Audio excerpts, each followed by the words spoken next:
Chega o inverno e, com ele, as mudanças de temperatura e a baixa umidade do ar. Essas condições prejudicam principalmente crianças, idosos e quem sofre com doenças respiratórias. Mas por que os problemas de saúde, como bronquite, gripes e pneumonia, atacam tanto nessa época do ano, hein? O Sempre Bem buscou um especialista para responder essa pergunta e, de quebra, dar dicas de como se cuidar nesse período. As mudanças de temperatura e umidade no inverno aumentam a incidência das doenças respiratórias e caracterizam o que os médicos chamam de variação conforme a estação do ano. O Brasil, sendo um país continental, ele tem algumas diferenças importantes. Por exemplo, o inverno tem muito mais impacto agora no sudeste sul do país do que no nordeste norte, porque no nordeste norte está na zona equatorial.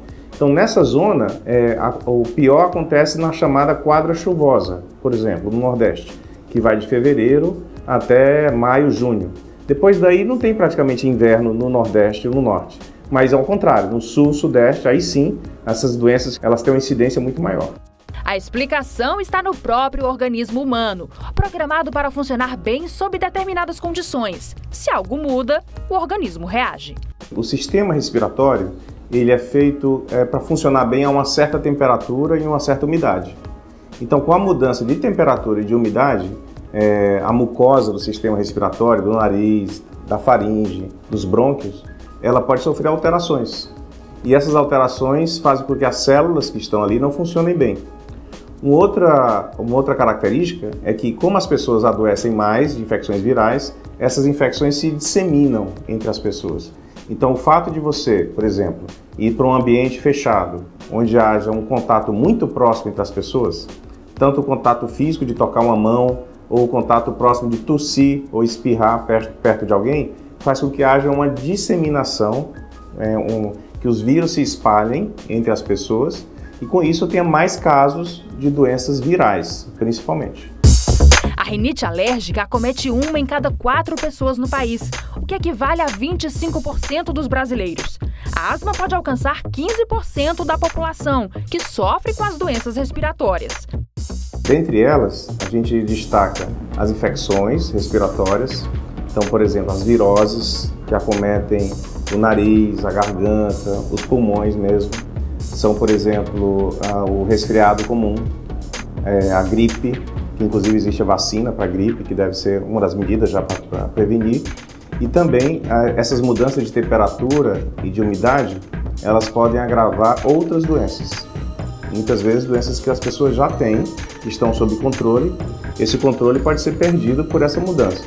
Então a asma é uma que a gente sempre chama a atenção, as alergias respiratórias, rinite alérgica e sinusite, também pode agravar com mudança de tempo, e algumas doenças mais crônicas, e até mais graves, como a DPOC, que é a doença pulmonar obstrutiva crônica, que tem bronquite crônica e enfisema como os exemplos mais as pessoas entendem mais. A principal medida de prevenção é a vacina.